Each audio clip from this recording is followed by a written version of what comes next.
Welcome everyone to another episode of King Reflections. I'm actually really excited today because this is my first collaboration, and joining me today, all the way from Queensland, is Jackson Tippett. How you going, Jackson?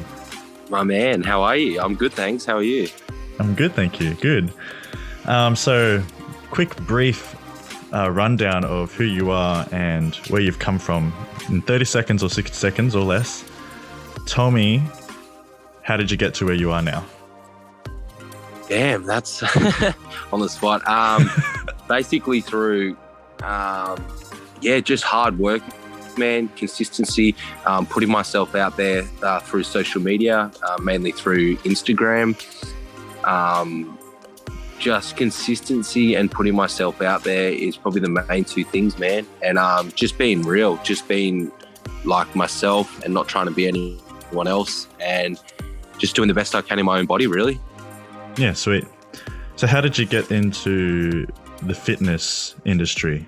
Did you just come straight out of school, or did you take a couple of years before getting to the fitness industry? What did you do for work? Yeah, so I actually always started out, I was always into hospitality. So barista, waitressing, all of that kind of stuff. So I really enjoyed that, actually. I did that throughout my later years of school, like from year 10 onwards, kind of. And I think I did that for about 3 or 4 years.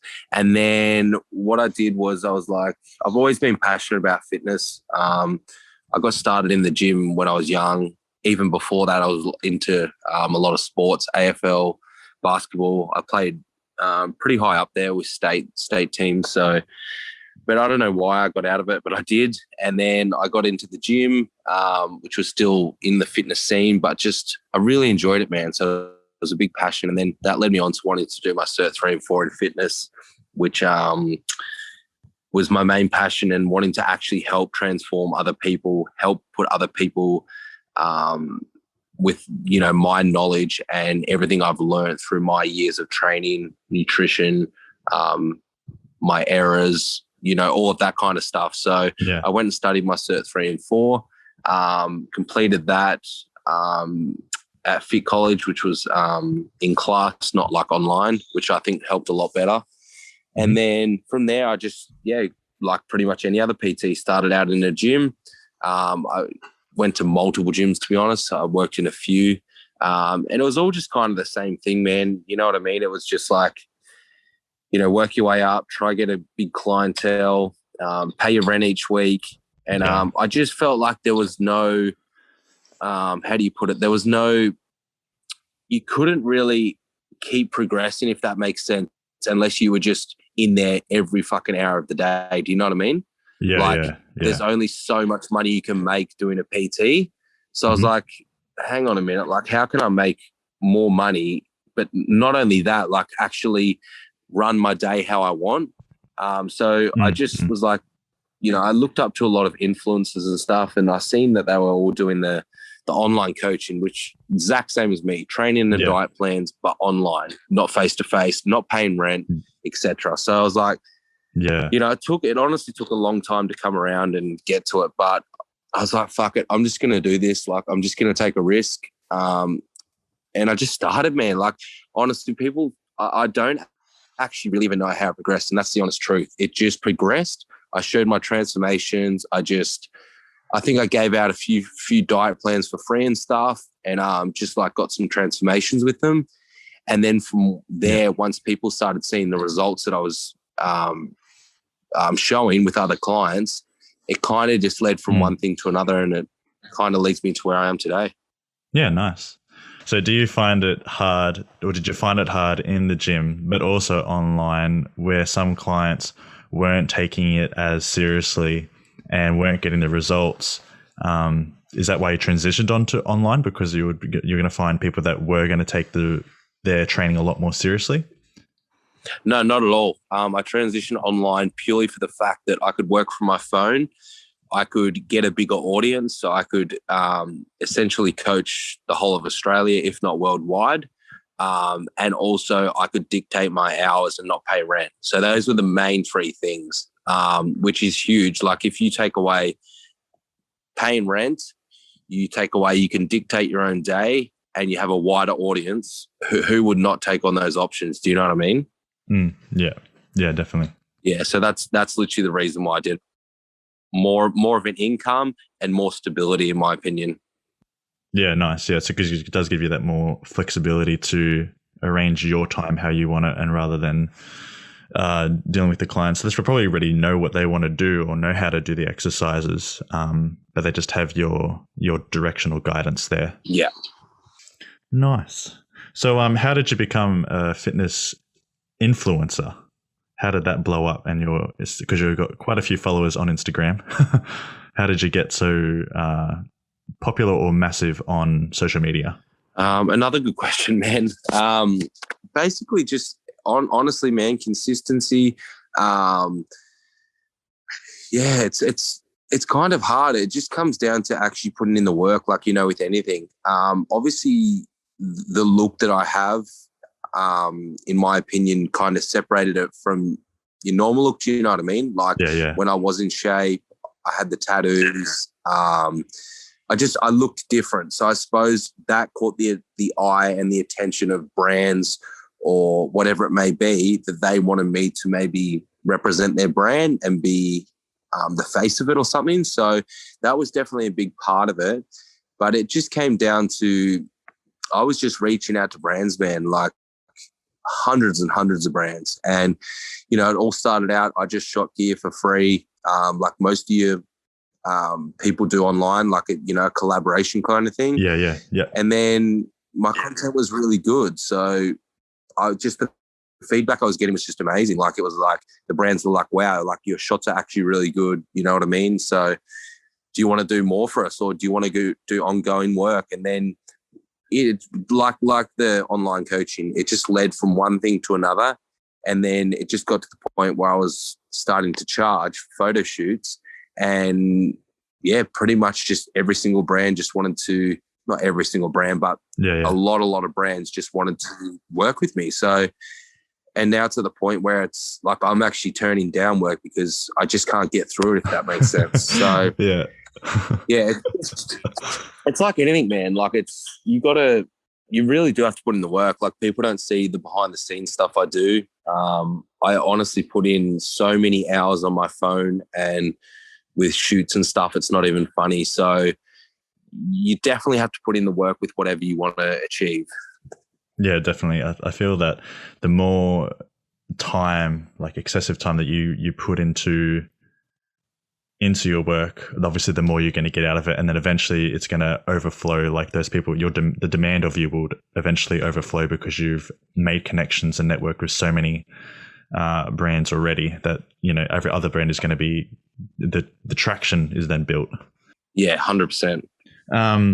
So I've heard in other previous podcasts that you have been in the drug sort of world of it.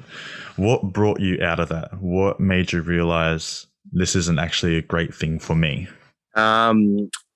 Basically, the fact that it was ruining my relationship with my girl, ruining the relationship with my family, ruining the relationship with my peers and friends around me. I wasn't the person that I am today. So I was not a good person, because that's usually what drugs do. They affect you in a negative way. And then that second biggest factor was health. So as you know, with any drug, there comes side effects. There comes a point with side effects. So that's just like steroids, man. You're going to get side effects out of it. And the more you use it, the more you're going to get. So it just took its toll after, years of using it. I just got to the point where my health was just deteriorating, and I was still so young, man. Like, I'm talking 23, and I was just like, this is not normal. So honestly, those two factors, hands down, were the reason that I got away from the steroid scene. Yeah, wow. Was there a specific event or circumstance that made you sort of wake up or click, oh wait, this is not that great? Yeah, probably when I got caught. So I got caught 3 times with just personal steroid use on me.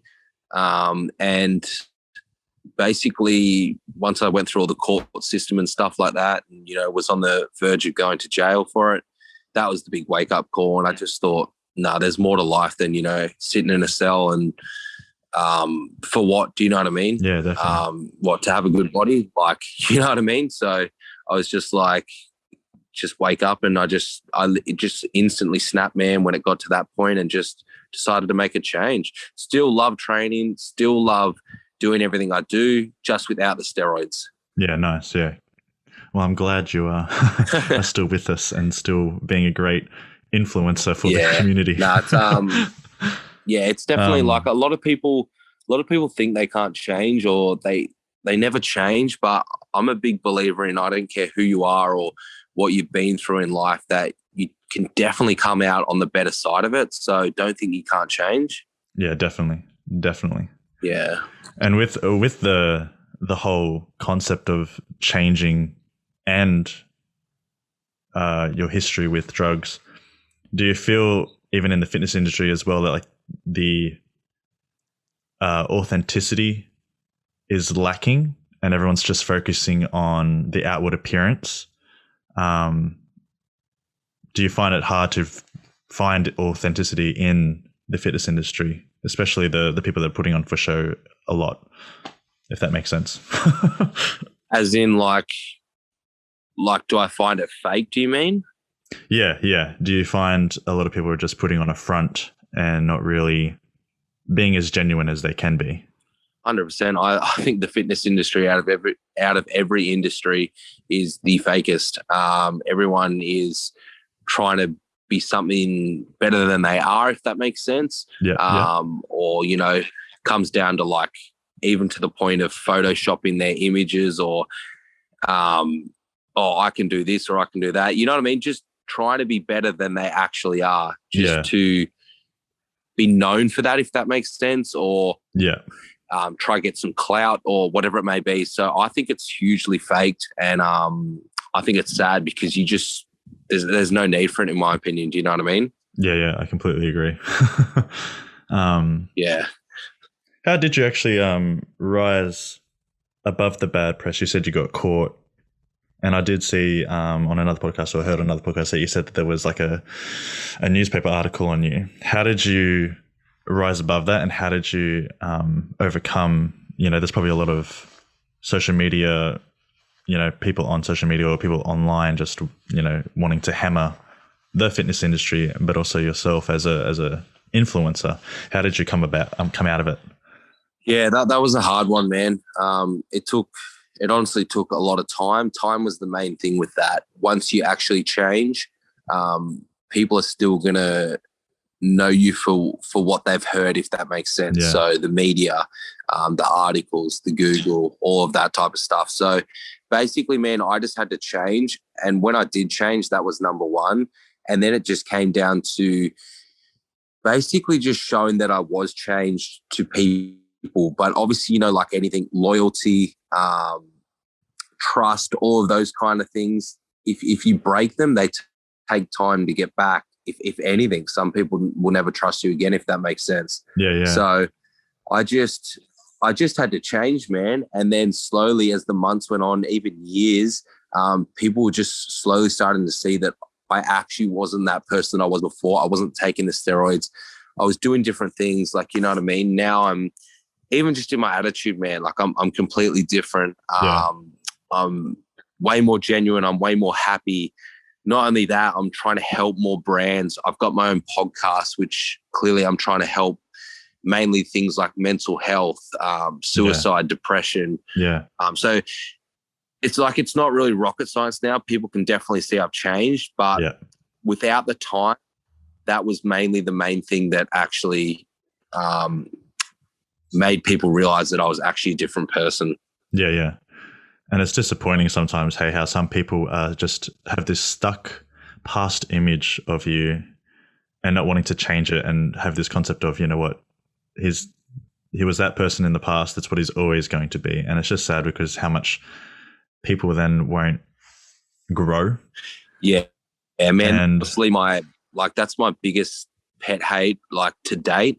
I still have to date, man, people that think I'm still the person I was 3 years ago. Yeah. And people judge me by my look, even when they don't know me, man, they just hear stuff through social media. And it really pisses me off because they don't actually know me. They've never had a conversation with me.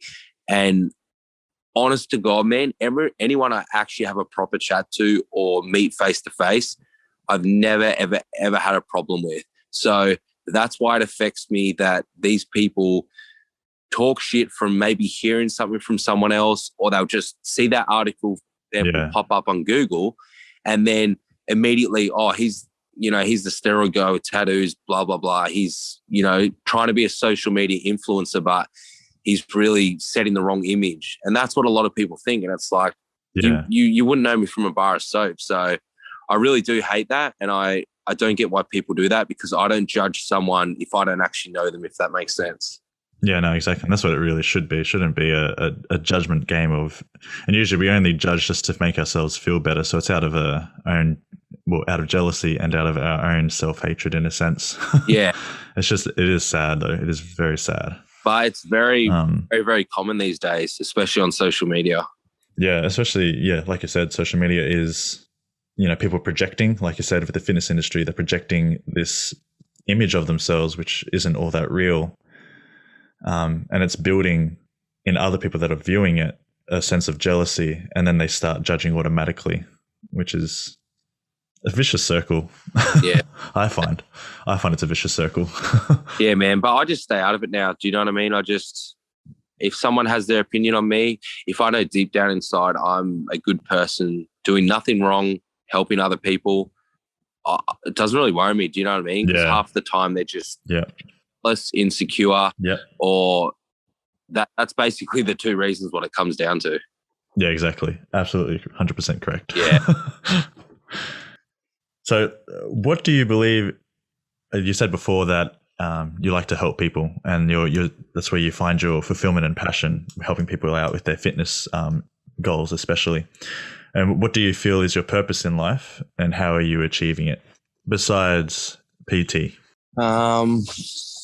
So my purpose in life, I want to really help people learn wrong from right with anything, with drugs, with anything. I just, through my past experiences, I feel I can help people be a better version of themselves through mindset, through life skills, through whatever it may be. So that's probably my main goal. Is I just want to, if I can help someone be a better person, as in a client be better, change their body so they live longer, they feel better.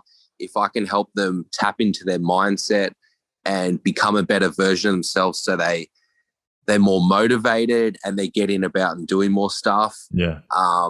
That's literally probably my main goal in life. Like, I just want to be known to help people, and I just want to uplift people, and I wish other people would do the same back. Do you know what I mean? Amen. I wish people would uplift me, and not saying people don't. Yeah.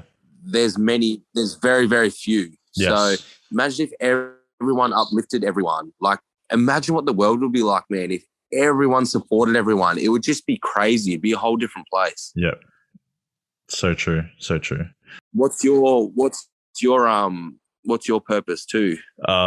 Pretty much the same reason. My goal or my purpose in life, I feel, is to help people. I've always felt, as from a young age, to make people see that they can be better, that they don't have to stay stuck in a position where they're not progressing and that they can't change anything, and just show them that once they take responsibility of their lives, how much power it gives them. So it sort of goes along the lines of, if you show them the right and the wrong, show them the ability that they can actually take action to do the right thing, that their life will then be much better in the long run. But they have to put in the work. I find a lot of people, once they see the work, then they sort of pull back and go, no, that's too much for me. I would rather be comfortable in this rut. And I'm there going, if you just put in the effort and the time into yourself and take that responsibility, how much power that will give you to be free from the unhappiness that you're in at the moment. Yeah, that's so, so true. What's one thing you actually give advice to, or one thing you give to, or yeah, you give to your clients one piece of advice that they have to confront themselves in a sense, what do you tell them to do? What do you ask them? For what? Sorry. For their goals, wanting to reach their goals. Like, do you have a question in the sense like, why do you want to do this? Yeah, good question. So yeah, probably that would be it, to be honest. Like, why do you want to do this, and what is making you want to change, and how are we going to get there? And that's probably, yeah, in a sense, that's what I would ask. Yeah, nice. Do you sometimes come across people that they'll say one thing to you and say, oh, this is my why, but when they're not producing results, you're there going, what's now actually stopping you? Has your why changed, or is there something deeper that's not going on? That's going on that's not, when you're not dealing with. They're not getting results from my plan. Yeah. 99% of the time, they're not following it. And this happens so much. It's a lot of people come to me and they will purchase a plan, and this sounds weird, but you'll never hear from them again. And it really shocks me. I don't get it. Or people they'll start the plan week 1, and then week 2 they'll be like, so what's the new diet? And it's like, what do you mean? Like, there's no new diet. Like, we're starting out on the diet, and from whatever happens to your body and biofeedback, that's what I'll make little changes with each week. Sometimes you don't need to change anything if you're progressing. Do you know what I mean? Yeah. But just because it's like a diet, they think like giving them a whole new diet is going to make them look amazing, if that makes sense. Yeah.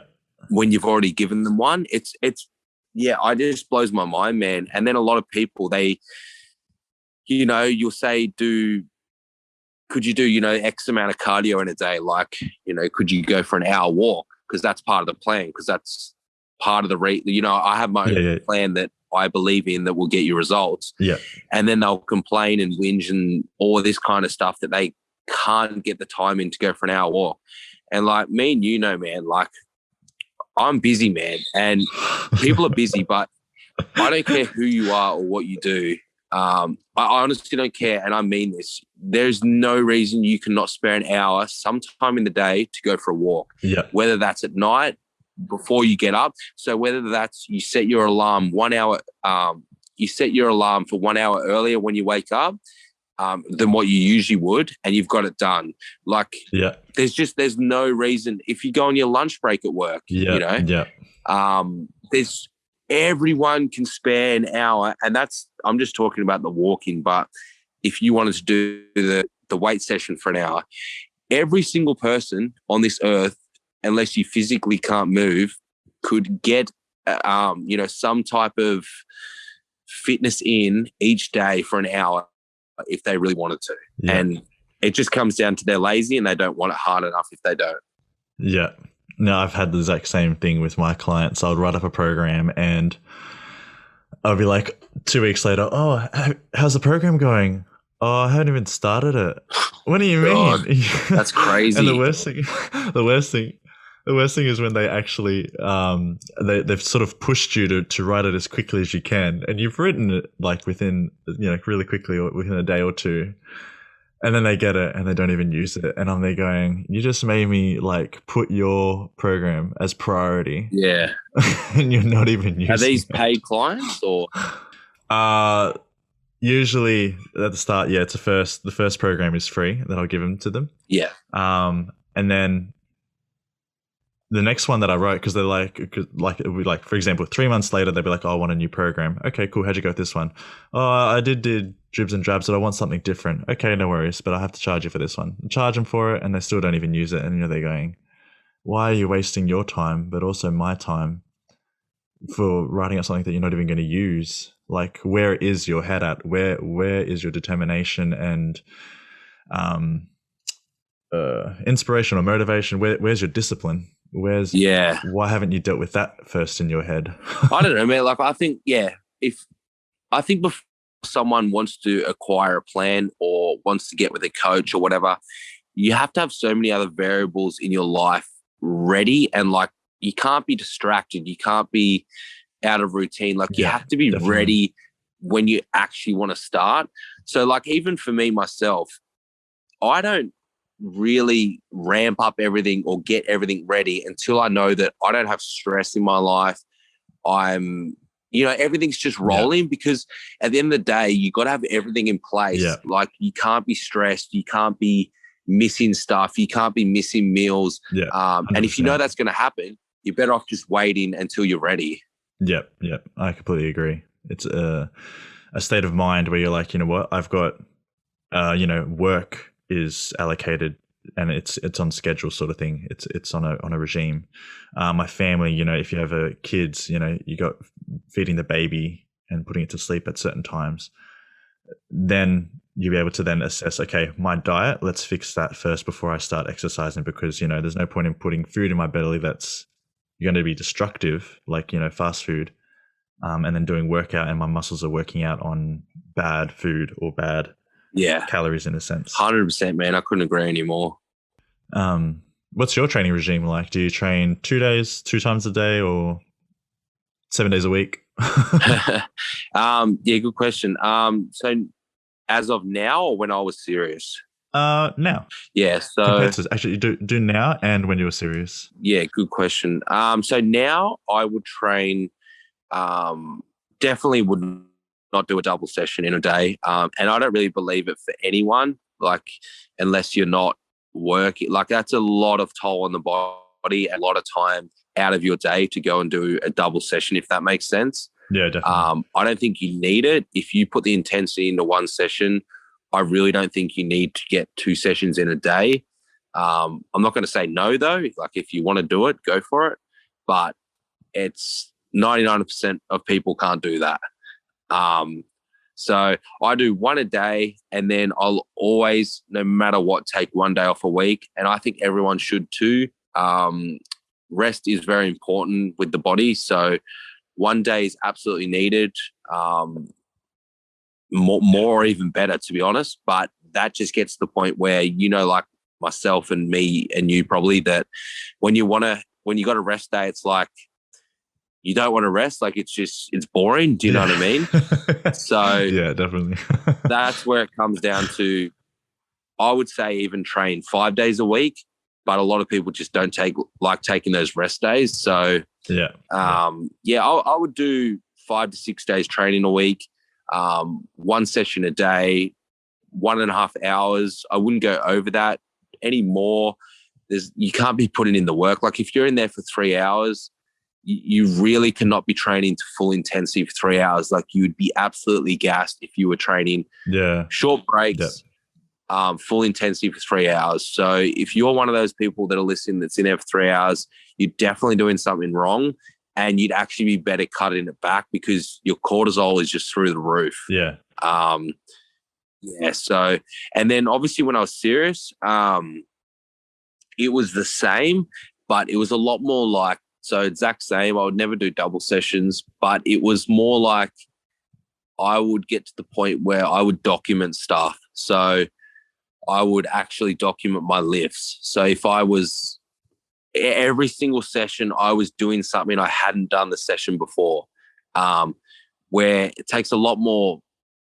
It's a lot more effort, and you have to be dedicated. Yeah.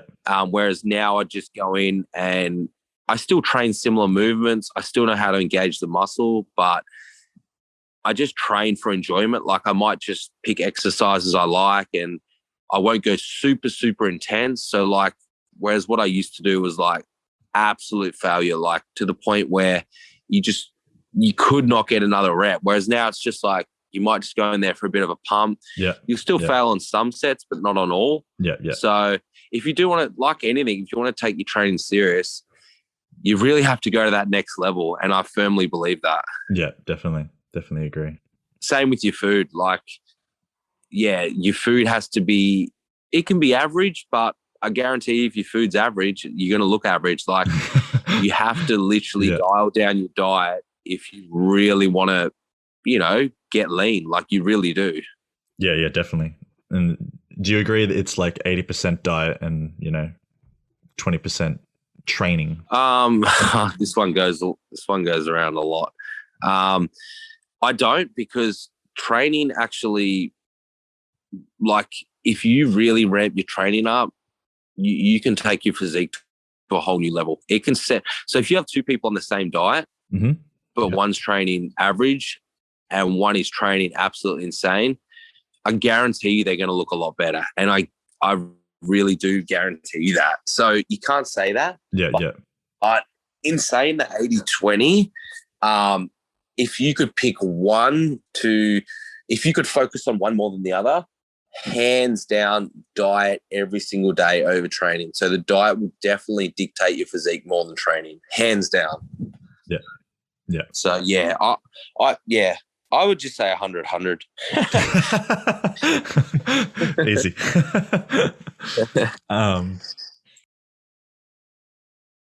So off fitness and stuff, what superpower would you want? 3 superpowers. What 3 superpowers would you want and why?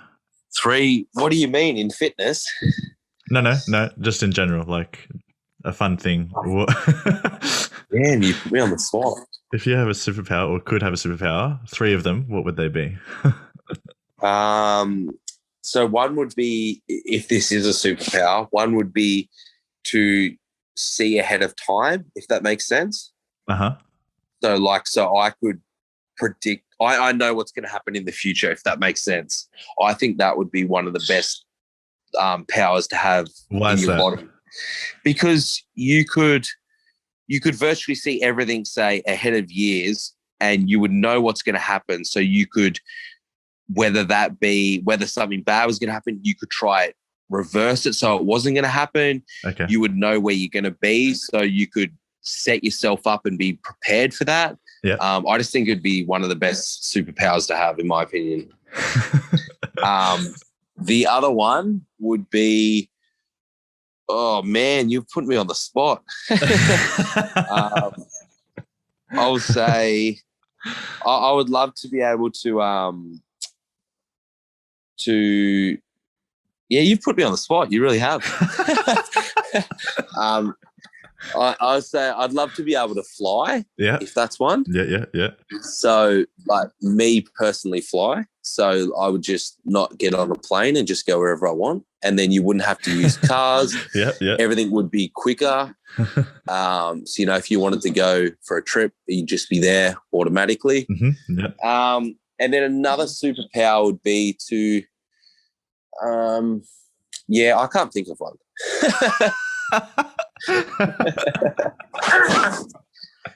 Honestly, man, I'd be happy with those 2. I'd be set. That's funny. What would your 3 be? Mine would be super speed. Super speed, that's because I do like getting to places really fast, and I like the idea of just running past things and them sort of, I guess in a sense, being slowed down in time. If that makes sense. Yeah, that's cool. That's a good one. I didn't think of that. I'd like to be able to go through walls and stuff, only because when I'm running super fast, I don't want anything to stop me. That's another good one. And my third one would probably be flying as well, only because I do like it's silent up there. I feel it's quiet. There's no noise to distract you, I guess, from the beauty of the world. Oh, I think it'd be, instead of like walking, how we go for walks? Yeah. We just go for flies. Yeah. we just go for a fly. That would be the next cool thing. That'd be sick. That'd be so awesome if we could do that. Yeah. And when I would have excuses like, oh, I've got no time for flying. Or flying would be hard. Yeah, that's true. Not hard. Yeah. Oh, it's funny how we take for granted the freedom of, I guess, walking. You have 2 legs. Yeah.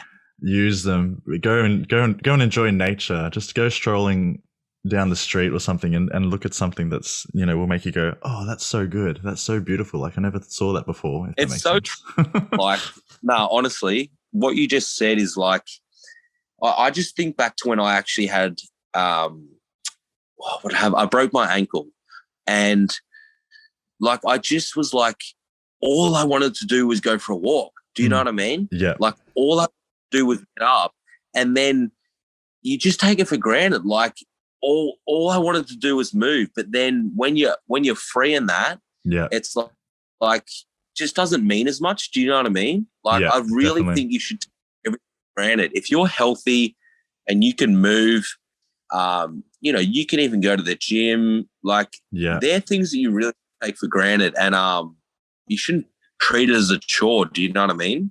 Yeah, definitely. Definitely. Especially when it's like, even I feel with taking nature, like, our world is vastly technologically and, residentially, it's expanding so much that soon there's not going to be many forests or, treks that you can go on Yeah, without seeing a house or anything.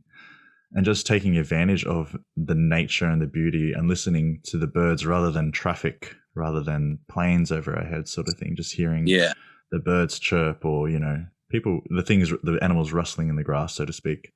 yeah. No, I agree. Yeah. If you could talk to, let's say, five of us are having a pizza date, and there's three people, who would they be? The dead or alive? Three people that you would like to bring to a pizza date. Good question. Who would they be? So three current people, you mean? Yep. Or they can be dead. If they're dead or alive. I would Anyone. Mike Tyson. Yep. Because Mike Tyson's the GOAT and he's got swagger and just ultimately cool. Like I think he'd be cool to have a conversation with. What would you like to ask Mike Tyson? Yeah, that's a good one. I would probably ask, who was your toughest opponent throughout all your years? I would laugh if he said himself. You probably would. One, I would have The Rock. Why? Because he's literally does everything. Yeah. Like he's literally done everything in his life. And I think he's super, super cool. He's a bit of a role model to me. He's an actor. I think he's just awesome. Do you know what I mean? He's still trains. He's still a motivator. Yeah, definitely. Even at his age. So I just think he'd be super cool, man. He'd have a lot to tell.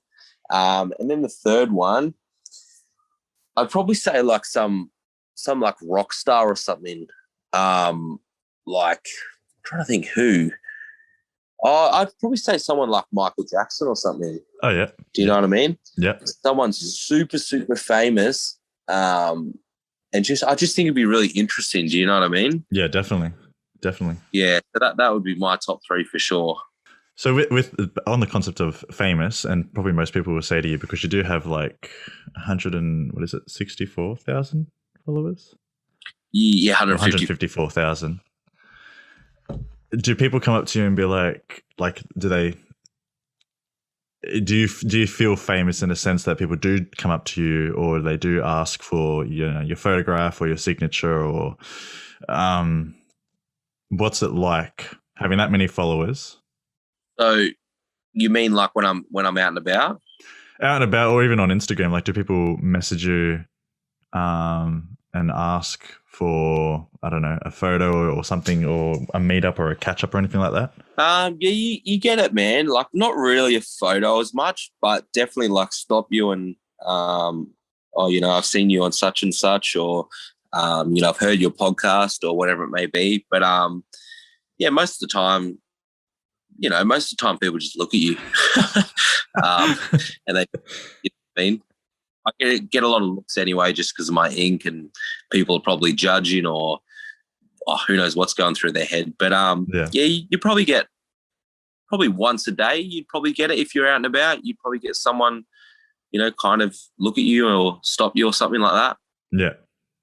And the people that do stop you, I just say. Sorry, what were you going to say? I just if they stop me, and you know what I mean, I just be polite and say hi back, and just keep it short and sweet, and see you later. Yeah, good. Do they sometimes ask or for like a positive thing that you say, or ask for your advice or anything? No, not really. I can't say that. I do get that through DMs, DMs on Instagram, but never really had that from like a person asking me face to face from the street or something. Yeah, fair enough. Yeah. Cool. All right. Well, that's all questions I have to ask for you today. No, that was good. Is there anything you wanted to wanted anything else to say, or advice that you wanted to give to anyone? Yeah, first of all, appreciate you for having me on. Hopefully gets a little bit of insight out there to people. Basically my advice I just want to give to everyone, and it's something I've only really done for myself lately. It took me a long time to actually do, is just, I just want each and every one of you out there that is listening just to be happy within your own body.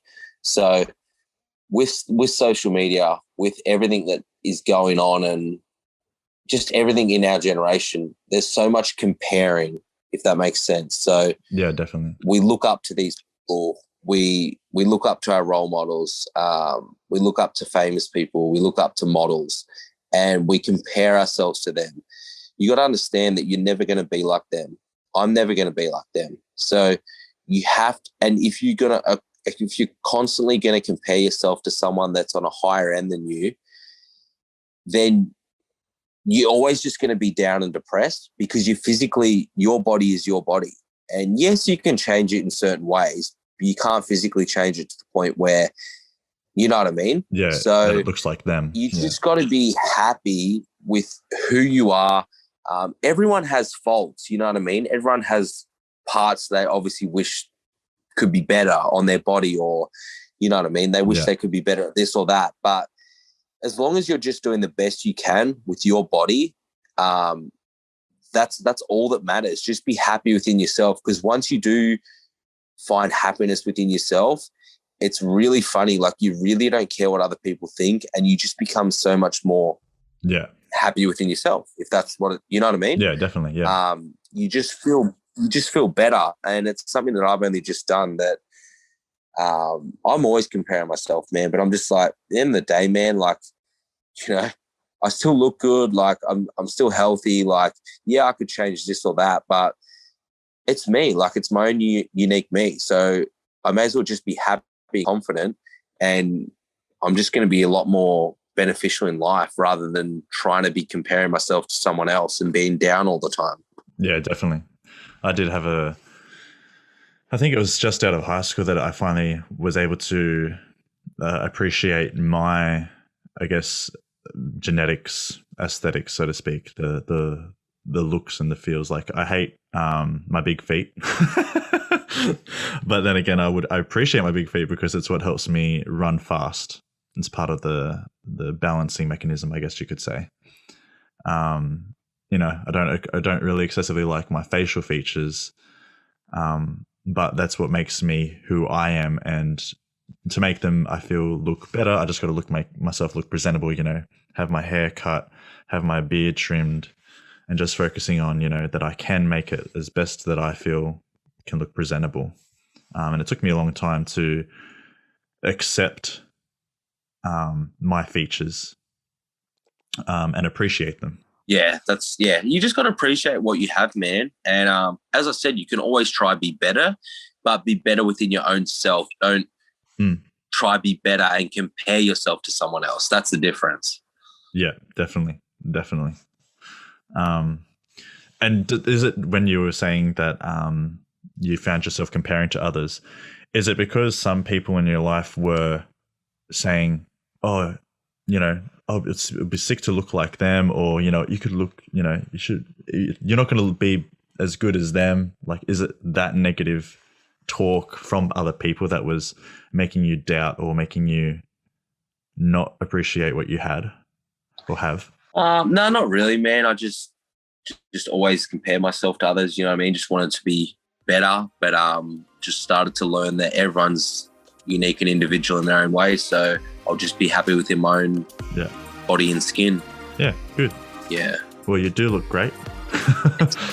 So you do a good. You do. Thank you. You do a good job at being an influencer and helping people with their mental issues and helping with their brands and with obviously their fitness goals on their PT. So I applaud you for putting yourself out there, being vulnerable and being genuinely you to help them move and progress in their lives as well. So thank you very much. So. Yeah, thanks, man. Appreciate it. King, thank you very much, King. We got the King jumper ready to shoot. Yeah. Can't wait to see how it turns out. Yeah, it'd be good. No, I appreciate you having me on, man. And hopefully we can do another one. And yeah, it's good to have, your first podcast up with another guest, and it'd be good to see how it goes. Yeah, thank you for being my first guest. Thank you for being the guinea pig. No, I appreciate it. Thanks for having me on. No, thank you. Thank you very much.